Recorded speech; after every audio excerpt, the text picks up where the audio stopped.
السلام علیکم ظہور بھائی، کیا حال ہے؟ وعلیکم السلام، آپ ٹھیک ہیں؟ الحمدللہ ٹھیک ٹھاک۔ ایک دو منٹ انتظار کر لیتے ہیں، کچھ لوگ مزید آ جائے تو شروع کرتے ہیں کلاس۔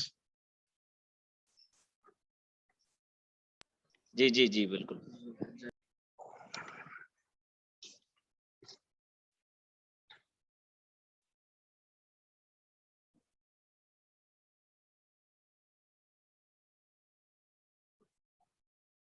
یہ میر بھائی کون ہے؟ یہ ان کا نام، آپ اپنا اصلی نام لکھیں جو جس نام سے آپ نے رجسٹریشن کرائی ہے، تاکہ مجھے پتہ چلے، تاکہ آپ کی اٹینڈنس بھی لگ سکے۔ جی جی غلطی سے۔ آپ کا نام کیا ہے؟ جی کرام۔ اکرام، جی ٹھیک۔ آپ لوگوں کو میری آواز کلیئر آ رہی ہے؟ جی جی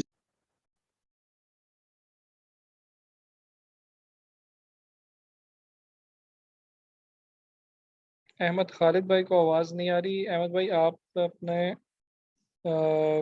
رائٹ بلکہ لیفٹ سائڈ پہ دیکھیں، نیچے لیفٹ سائڈ پہ جو ہیڈ فون کا آئیکن بنا ہوا ہے اسے آن کریں۔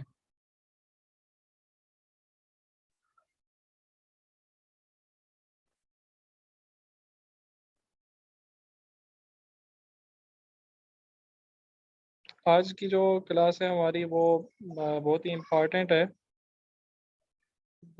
عربی زبان کی جو بیس ہے، جو بنیاد ہے، وہ ساری اسی کلاس کے اوپر ہے۔ اگر آج کی کلاس آپ کو سمجھ آ جاتی ہے تو میں سمجھوں گا کہ آئندہ ہمارا یہ سارا کورس جو ہے وہ بہت ہی ایزی ہو جائے گا۔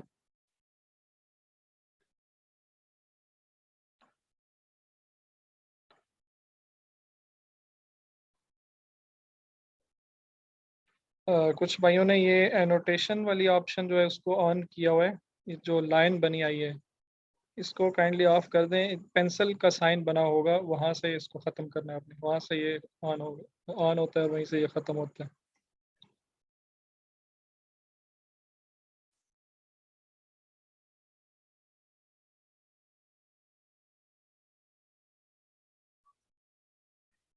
حمید بھائی آپ کی طرف سے نا یہ آن ہے یہ آپشن۔ چلیں جی شروع کرتے ہیں، ٹائم کافی ہو گیا۔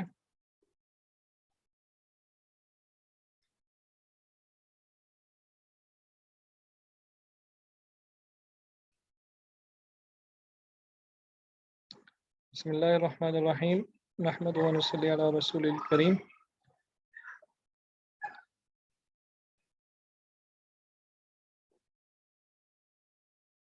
کل کی کلاس میں ہم نے پڑھا تھا ذالک، ایک نیا اسم الاشارہ۔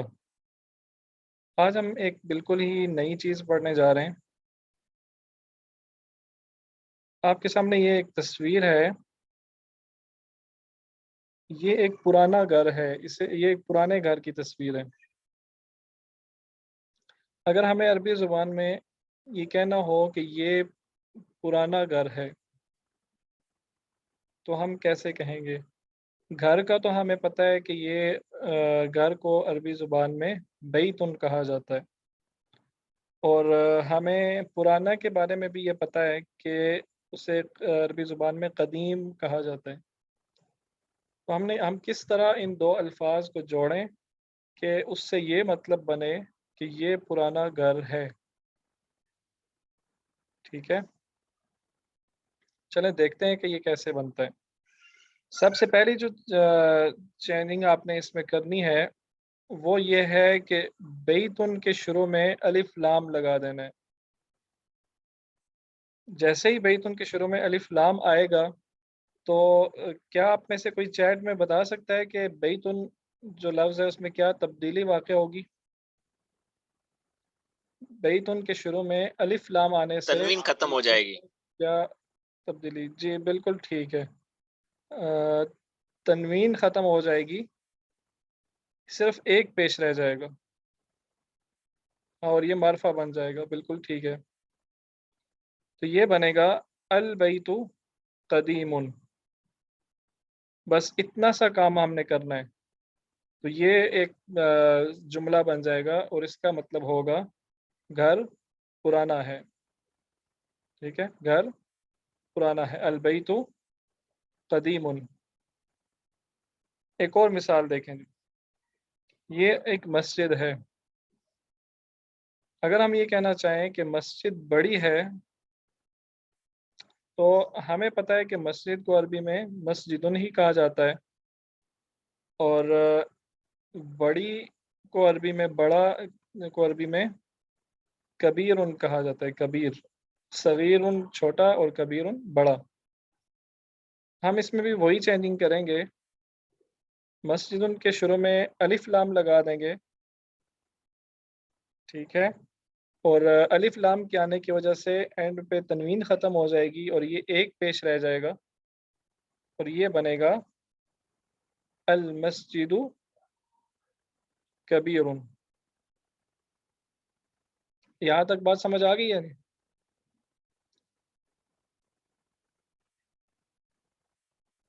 جی جی ہاں، کوشش کریں چیٹ میں جواب دیں، چیٹ میں، ٹھیک ہے۔ چلیں اب ہم اگر آپ کو یہاں تک بات سمجھ آ گئی ہے تو میں ایک دفعہ پھر اس کو ریپیٹ کر دیتا ہوں، جو نئے آنے والے لوگ ہیں، کچھ لوگ ابھی نئے شامل ہو رہے ہیں، تو میں کچھ بات کو ریپیٹ کر دیتا ہوں کہ اگر ہمیں جملہ بنانا ہے نا کوئی، مثال کے طور پہ ہمیں یہ کہنا ہے کہ مسجد بڑی ہے، تو ہمیں مسجد کی عربی بھی پتہ ہے اور بڑی کی عربی بھی پتہ ہے کہ مسجد کو عربی میں مسجد ہی کہتے ہیں، کبیر کا مطلب ہوتا ہے بڑا۔ تو اس کو ہم کس طرح ان دو الفاظ کو آپس میں جوڑیں کہ اس کا مطلب یہ بن جائے کہ مسجد بڑی ہے۔ ہم کیا کریں گے، سب سے پہلے مسجد کے شروع میں الف لام لگا دیں گے، اور الف لام کے آنے کی وجہ سے کیونکہ یہ معرفہ بن گیا ہے تو اس کے اینڈ سے تنوین ختم ہو جائے گی، ایک پیش رہ جائے گی، تو یہ بنے گا المسجد کبیر۔ اس کا مطلب ہے مسجد بڑی ہے، ٹھیک ہے جی۔ اب ہم چلتے ہیں اپنی کتاب کی طرف۔ جی آپ لوگوں کو کتاب نظر آ رہی ہے؟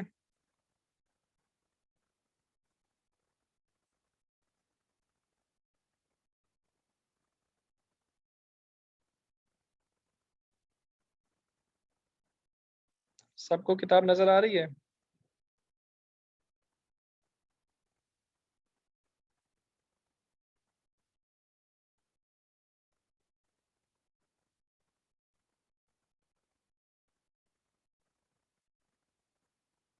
کسی کو بھی کتاب نظر نہیں آ رہی؟ سر آ رہی ہے، کتاب نظر آ رہی ہے۔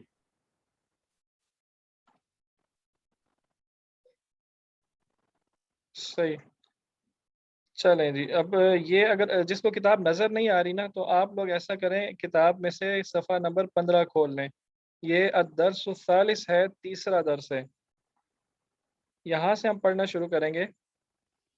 بیتن کو معرفہ بنایا گیا ہے تو یہ البیتو بنا ہے، اسی طرح کتاب ان کو جب معرفہ بنائیں گے تو یہ الکتابو بن جائے گا۔ سب سے پہلی تصویر جو آپ کے سامنے نظر آ رہی ہے اس صفحے پہ، وہ ہے قلم، اور آپ دیکھ رہے ہیں کہ یہ قلم آگے سے ٹوٹا ہوا ہے، اس کا جو سرا ہے یہ ٹوٹا ہوا ہے، اور لکھا کیا ہے، القلم مکسور۔ القلم مکسور، اس کا مطلب ہوگا پینسل یا قلم ٹوٹا ہوا ہے، پینسل ٹوٹی ہوئی ہے یا قلم ٹوٹا ہوا ہے، صحیح۔ اچھا جی، اس سے اگلا لفظ جو ہے، اس سے اگلا جملہ جو ہے وہ حمید بھائی آپ پڑھ سکتے ہیں؟ الباب مفتوح۔ جی، الباب مفتوح، اور آپ بتا سکتے ہیں اس کا مطلب کیا ہوگا؟ دروازہ کھلا ہوا ہے۔ دروازہ کھلا ہوا ہے، بالکل صحیح۔ اب بتائیں جی، اگلا جملہ جو ہے وہ پڑھیں گے عبید بھائی۔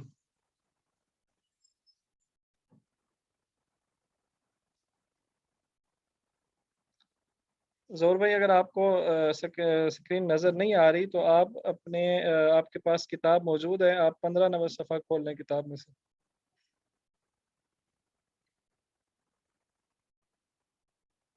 جی عبید بھائی ہمارے پاس ہمارے ساتھ موجود نہیں ہے، تو ظہور بھائی آپ پڑھیں۔ جی عبید بھائی اب پڑھیں۔ الولد جالس، ٹھیک ہے، الولد الولد جالس، اس کا مطلب کیا ہوگا آپ بتا سکتے ہیں؟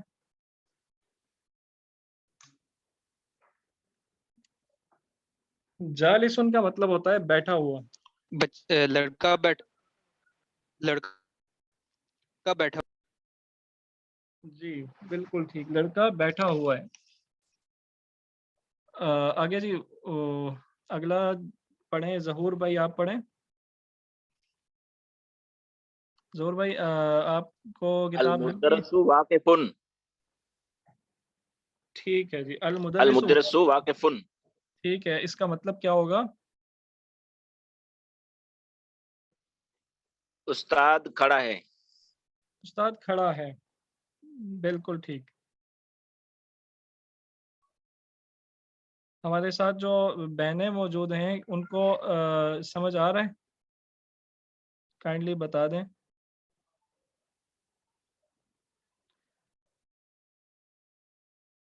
جہاں بھی کوئی بات سمجھ نہ آئے تو ضرور پوچھیں، ٹھیک ہے؟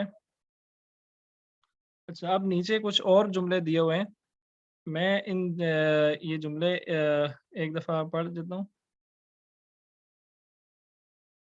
واقف ان کا مطلب ہوتا ہے کھڑا ہوا، یہ وقوف سے ہے۔ آپ نے آج یہ ذی الحجہ کا مہینہ شروع ہو گیا ہے، تو آپ نے نام سنا ہوگا وقوف عرفہ کا، آپ نے سنا ہے وقوف عرفہ؟ حج میں یہ ایک بہت ضروری چیز ہوتی ہے، وقوف عرفہ۔ عرفات میں عرفات کے دن عرفات میں کھڑے ہونا یا رکنا، تو وقوف کا مطلب ہوتا ہے کھڑے ہونا، ٹھیک ہے؟ المدرس واقف، مدرس یا استاد کھڑا ہوا ہے۔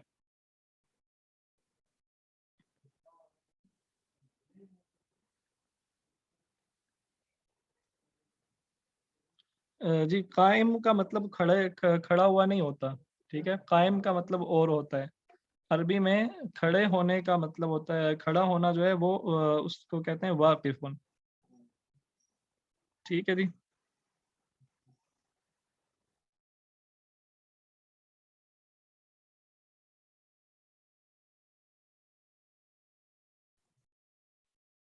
اچھا جی آگے پڑھتے ہیں۔ الکتاب جدید، الکتاب جدید، کون اس کا ترجمہ کرے گا؟ اکرام بھائی آپ کریں۔ جی، الکتاب جدید، کتاب نئی ہے، والقلم قدیم، اور قلم پرانا۔ اور قلم پرانی ہے، بالکل ٹھیک۔ آگے ہے جی الطاف بھائی آپ پڑھ سکتے ہیں یہ دوسرا جملہ جو لکھا ہوا ہے؟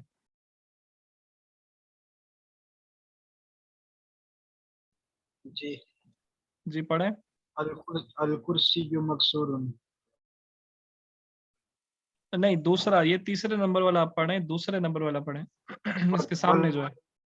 والقلم قدیم، نہیں اس کے والقلم سامنے جو ہے۔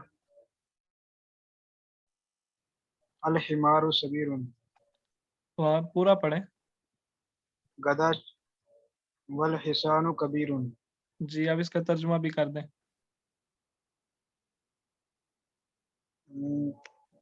گدھا چھوٹا ہے، جی ٹھیک ہے۔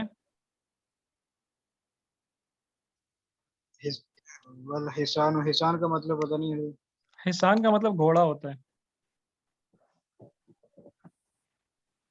گھوڑا بڑا ہے، ٹھیک ہے جی، والحصان کبیر۔ آصف بھائی تیسرے نمبر والا آپ پڑھیں جملہ، آصف بھائی۔ الکرسی مکسور، کرسی ٹوٹی ہوئی ہے۔ دوبارہ پڑھیں۔ الکرسی مکسور، دیکھیں آپ الکرسی پڑھ رہے کرسی ہیں۔ مکسور، جی اب ٹھیک ہے، کرسی ٹوٹی ہوئی ہے۔ اگلا پڑھیں جی احمد خالد بھائی آپ پڑھیں جی اگلا۔ جو لوگ جواب دے چکے ہیں وہ مائک آف کر دیں۔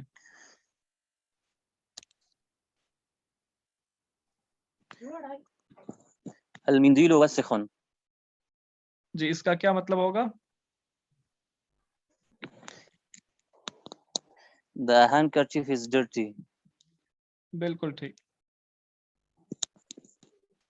آگے جی جعفر بھائی آپ پڑھیں 5واں number.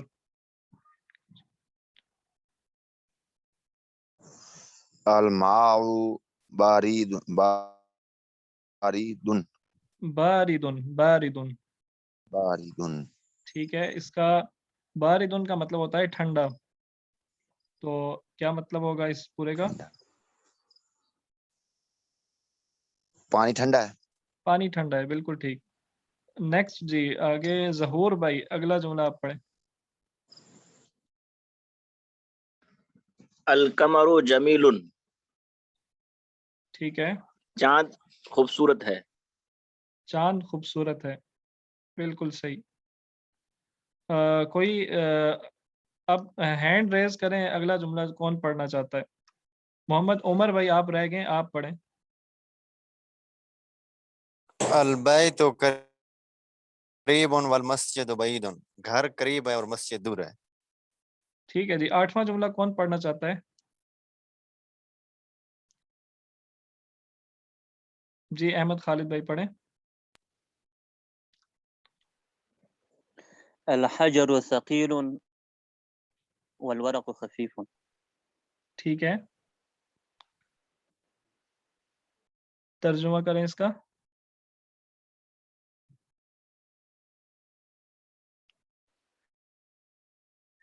I don't know Urdu, sir. English میں کر دیں, no problem. The stone is heavy and the paper is light. You can say light. light. پتھر بھاری ہے اور ورق یا صفحہ آپ کہہ لیں وہ ہلکا ہے. آگے چلتے ہیں جی. اللبن حارن, یہ میں ہی پڑھ دیتا ہوں. لبن کہتے ہیں دودھ کو, حارن گرم. ٹھیک ہے. اوپر ہم نے پڑھا ہے باردن. باردن کہتے ہیں ٹھنڈے کو, حارن کہتے ہیں گرم کو. اللبن حارن دودھ ٹھنڈا ہے. اور القمیص نظیف, قمیص یہ شرٹ کلین ہے, صاف ہے. نظیف کہتے ہیں صاف کو. یہاں تک سب کو سمجھ آ گیا؟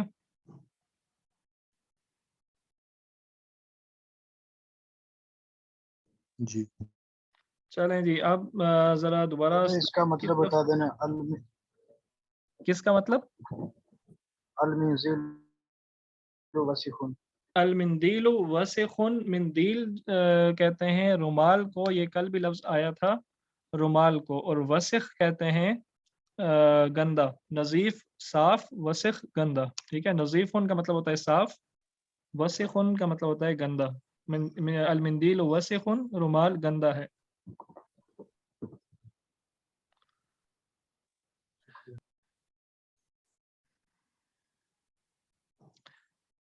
ذرا اس سلائیڈ کو دیکھیں. ابھی آپ کے سامنے جو آئی ہے, حرف کسے کہتے ہیں؟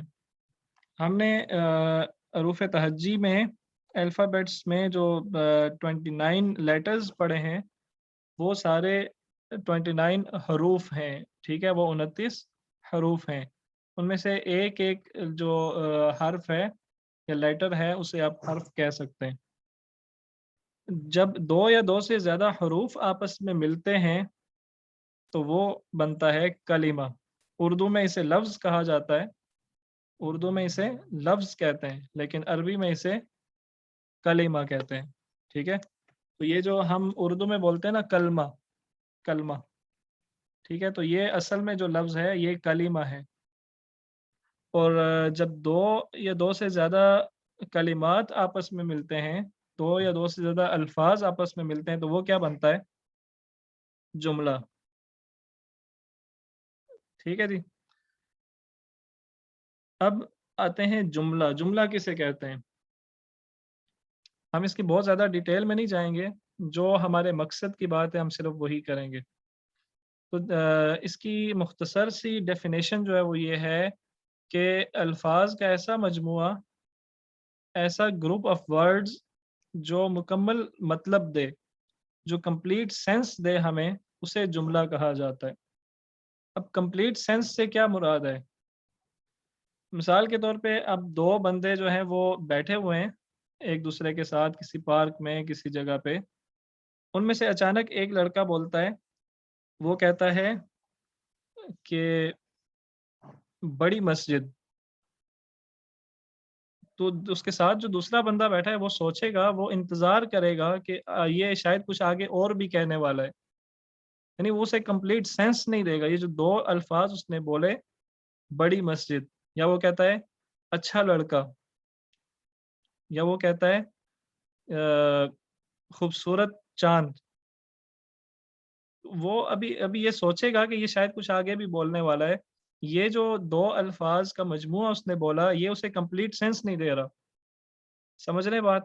ہاں، اگر وہ اس کی جگہ کہتا ہے کہ مسجد بڑی ہے، تو دوسرا بندہ سمجھ جائے گا کہ یہ کمپلیٹ سینس ہے۔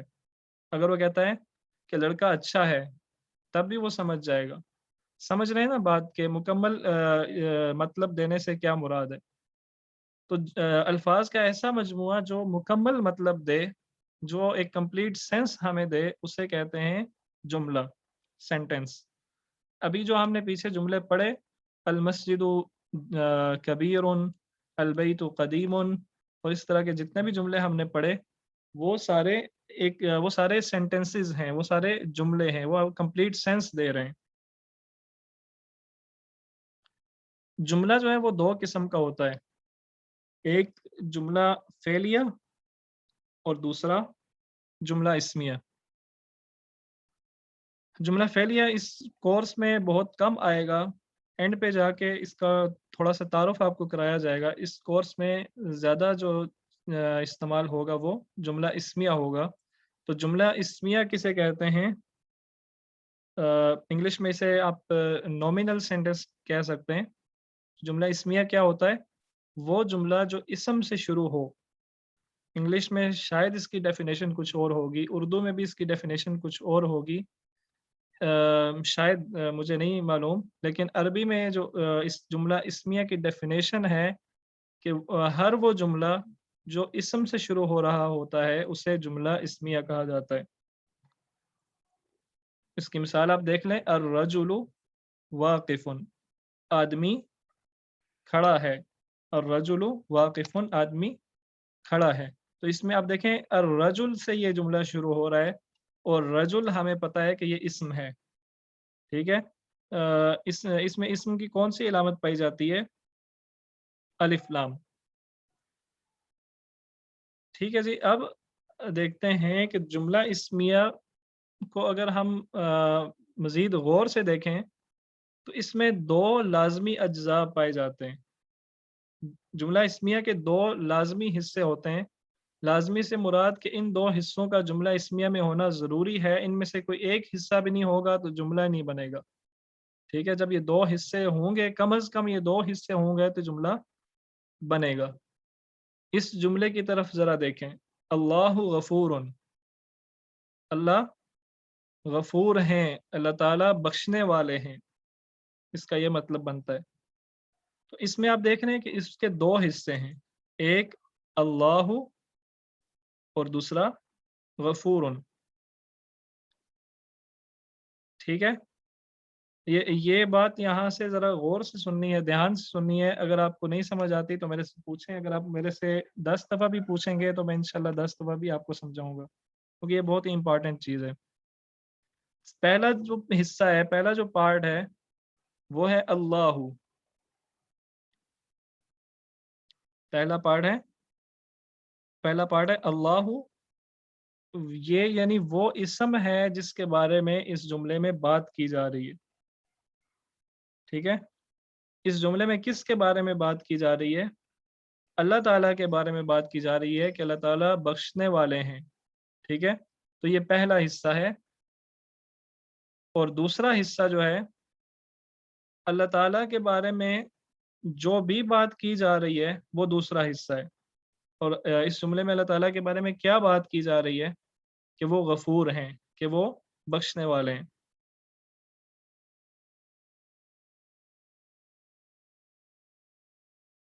ٹھیک ہے جی.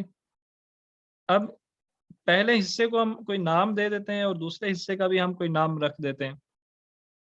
جیسے ہم نے کچھ پہلے بھی نام رکھے تھے، اگر آپ کو یاد ہو کہ جس حصے کے جس لفظ کے آخر میں پیش آئے اسے ہم مرفوع کہتے ہیں، اور جس لفظ کے آخر پہ زبر آئے اسے منصوب کہتے ہیں، اور جس لفظ کے آخر پہ زیر آئے اسے مجرور کہا جاتا ہے.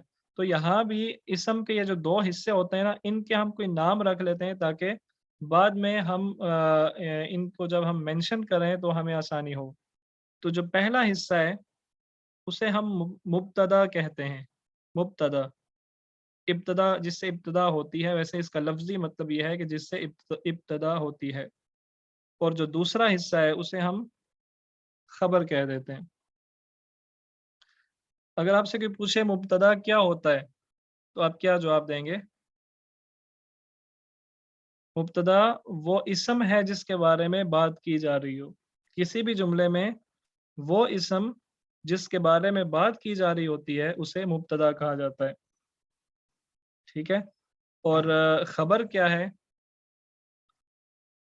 مبتدا اس کے بارے میں جو بھی بات کی جا رہی ہو اسے خبر کہا جاتا ہے. اب جیسے اس میں اللہ مبتدا ہے کیونکہ اللہ کے بارے میں بات کی جا رہی ہے. اب اللہ تعالیٰ کے بارے میں جو بھی بات کی جا رہی ہے اسے خبر کہا جائے گا. یہاں تک بات کلیئر ہے؟ سب کو سمجھ آ گئی ہے؟ میں چاہتا ہوں کہ سارے لوگ مجھے چیٹ میں ایک دفعہ جواب دیں کہ آپ کو بات سمجھ آ گئی ہے. خاص طور پہ ہماری بہنیں جو ساتھ شامل ہیں وہ ضرور جواب دیں.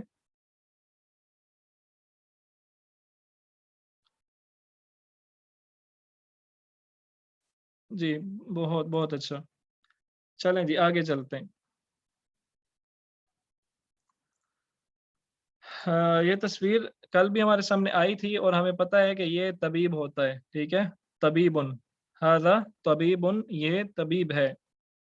اور اس طبیب کے بارے میں ہم ایک بات کرتے ہیں، ایک جملہ لکھتے ہیں، الطبیب ماہر.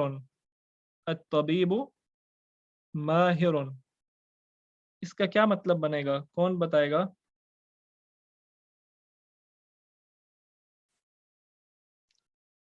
الطبیب ماہر کا کیا مطلب بنے گا؟ ڈاکٹر تجربہ کار ہے.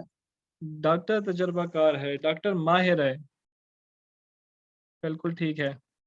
اچھا اب آپ مجھے یہ بتا سکتے ہیں کہ اس جملے میں مبتدا کیا ہے؟ الطاف بھائی آپ بتائیں جی. الطبیب مبتدا، ماہر خبر. ماہر خبر. الطبیب، اگر آپ سے میں یہ پوچھوں کہ الطبیب مبتدا کیوں ہے؟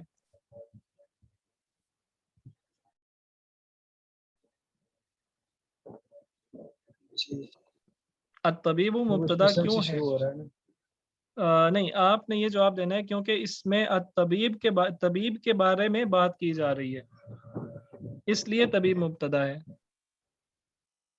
ٹھیک ہے. ہاں، اور ماہر جو ہے وہ خبر ہے کیونکہ طبیب کے بارے میں یہ خبر دی جا رہی ہے کہ وہ ماہر ہے. ٹھیک ہو گیا جی. آگے چلتے ہیں جی. اب مجھے جواب دیں گے شمس بھائی. من ھذا؟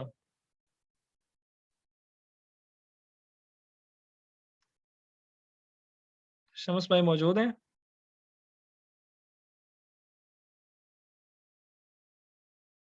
جی آپ فقیر بھائی آپ موجود ہیں؟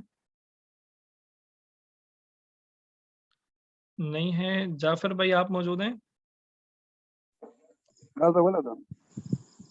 فقیر بھائی بالکل ٹھیک، بالکل ٹھیک. فقیر بھائی آپ جواب دیں ھذا ولد. ٹھیک ہے. تو اب میں کہتا ہوں کہ لڑکا نیک ہے. لڑکا نیک ہے، اس کا کیا مطلب ہے؟ اس کو عربی میں کیسے بولیں گے؟ هذا الولد الصالح. نہیں، ھذا نہیں آئے گا. ٹھیک ہے، اس میں آئے گا الولد صالح. الولد صالح، لڑکا نیک ہے. لڑکا نیک ہے. صحیح. تو آپ مجھے یہ بتائیں کہ یہ مبتدا اس میں کیا ہے؟ اکرام بھائی آپ بتا دیں. اس میں مبتدا کیا ہے؟ جی الولد کیوں مبتدا کیوں ہے یہ اور الولد؟ صالح الولد مبتدا کیوں ہے؟ کیونکہ اس کے بارے میں جو ہے وہ بات کی جا رہی ہے، یہ وہ اسم ہے۔ بالکل ٹھیک۔ اب جواب ہماری جو بہنیں ساتھ شامل ہیں وہ جواب دیں گی کہ من ھذا،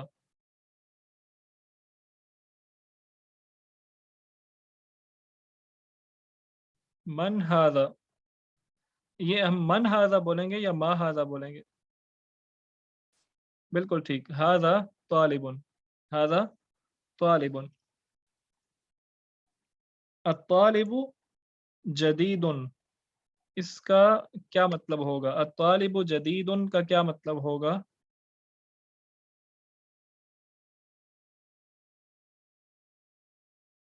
طالب نیا ہے، اسٹوڈنٹ نیا ہے، اسٹوڈنٹ نیا ہے، نیا اسٹوڈنٹ نہیں، نیا اسٹوڈنٹ اگر ہم صرف بولیں گے نا نیا اسٹوڈنٹ، نیا طالب علم، تو دیکھیں یہ کمپلیٹ جملہ نہیں بن رہا، ٹھیک ہے، یہ کمپلیٹ سینس نہیں دے رہا۔ ہم بولیں گے اس کا ترجمہ کہ طالب علم نیا ہے یا اسٹوڈنٹ نیا ہے، ٹھیک ہے جی۔ آپ مجھے یہ بتائیں کہ اس میں مبتدا کیا ہے؟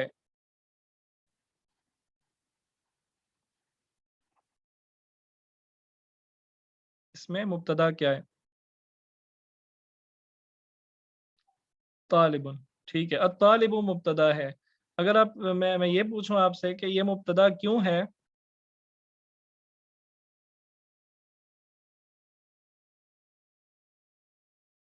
تو اس کا کیا جواب ہے؟ کیونکہ اس کے بارے میں بات ہو رہی ہے، بالکل ٹھیک، اور اس کے بارے میں جو بات کی جا رہی ہے وہ ہوگا خبر، بالکل ٹھیک ہے۔ اب آگے چلتے ہیں، یہ چائے ہے جی، ٹھیک ہے، چائے کو عربی میں الشایو کہا جاتا ہے، الشایو، چائے کو عربی میں الشایو کہا جاتا ہے، الشایو حارون، چائے گرم ہے۔ عبید آپ بتائیں اس میں مبتدا کیا ہوگا؟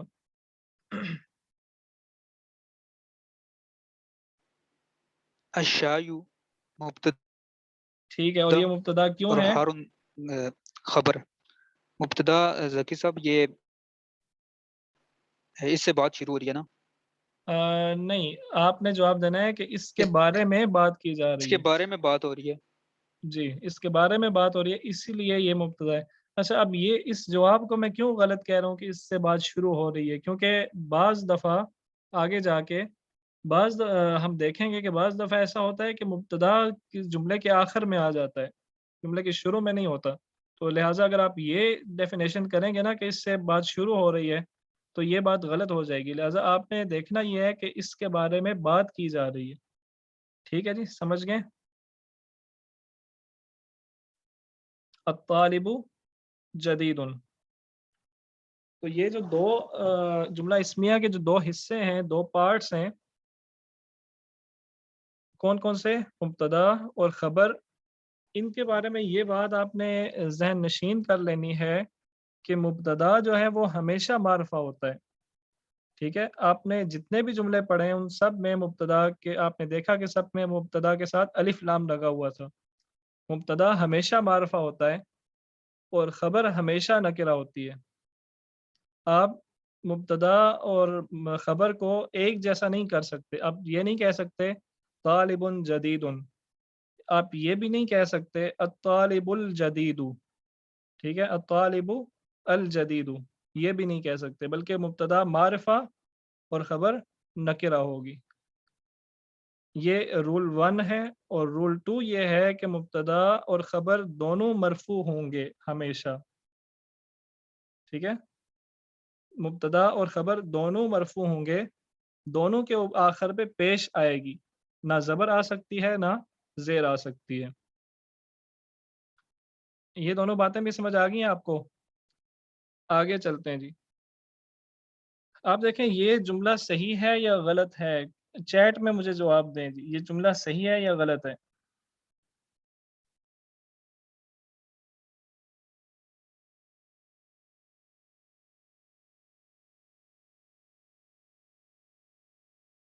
جو لوگ کہتے ہیں یہ جملہ غلط ہے وہ بتا دیں ذرا.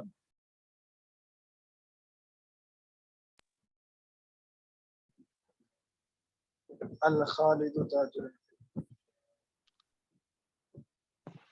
دیکھیں اس میں جو ہم نے 2 رولز پڑھے ہیں اس جملہ اسمیہ کے، وہ پورے ہو رہے ہیں یا نہیں ہو رہے. ٹھیک ہے، ہم نے کیا پڑھا تھا، ذرا پچھلی سلائیڈ پہ چلتے ہیں کہ مبتدا معرفہ ہوگا اور خبر نکرہ ہوگی، اور مبتدا اور خبر دونوں مرفوع ہوں گے. تو کیا اس جملے میں یہ دونوں چیزیں پوری ہو رہی ہیں؟ ہم دیکھ رہے ہیں کہ خالدن ایک آدمی کا نام ہے اور یہ پراپر ناؤن ہے، جیسے محمدن ایک خاص نام ہے، معرفہ ہے، اس کے ساتھ الف لام لگانے کی ضرورت نہیں ہوتی. اسی طرح خالدن بھی ایک معرفہ ہے اور تاجرن یہ نکرہ ہے. ٹھیک ہے، تو یہ ایک کمپلیٹ جملہ ہے اور یہ بالکل صحیح جملہ ہے. اس کا مطلب ہوگا خالد تاجر ہے. یہ خالد مبتدا ہوگا اور تاجر خبر ہوگا. ایک اور جملہ دیکھیں، محمد رسول. محمد رسول، اس کا مطلب ہے محمد رسول ہیں. محمد اس میں مبتدا ہے اور یہ معرفہ ہے، اور رسول نکرہ ہے اور یہ خبر ہے. ٹھیک ہے جی.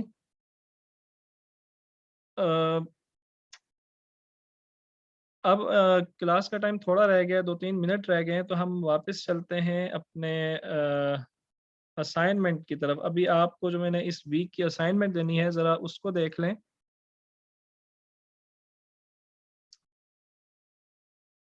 اسائنمنٹ نظر آ رہی ہے آپ کو؟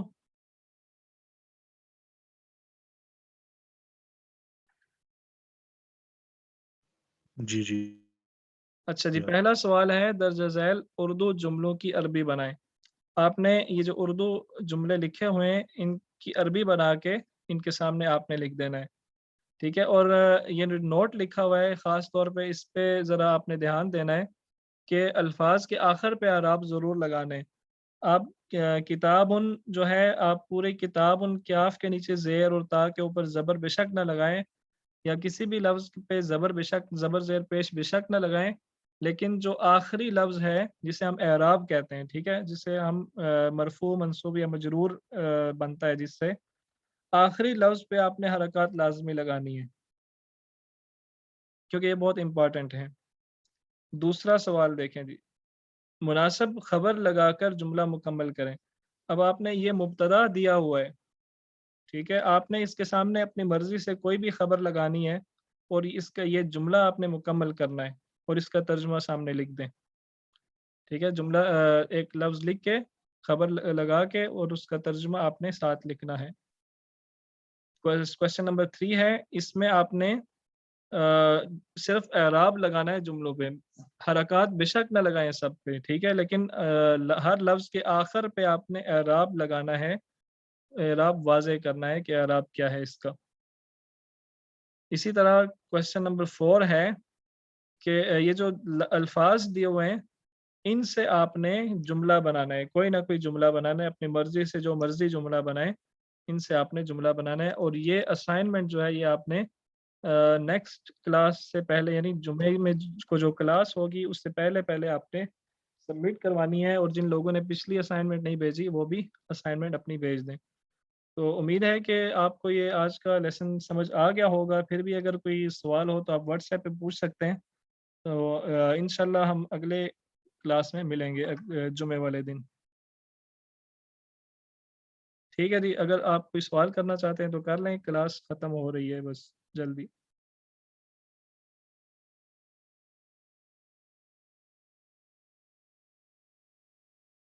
چلیں ٹھیک ہے جی، اللہ حافظ.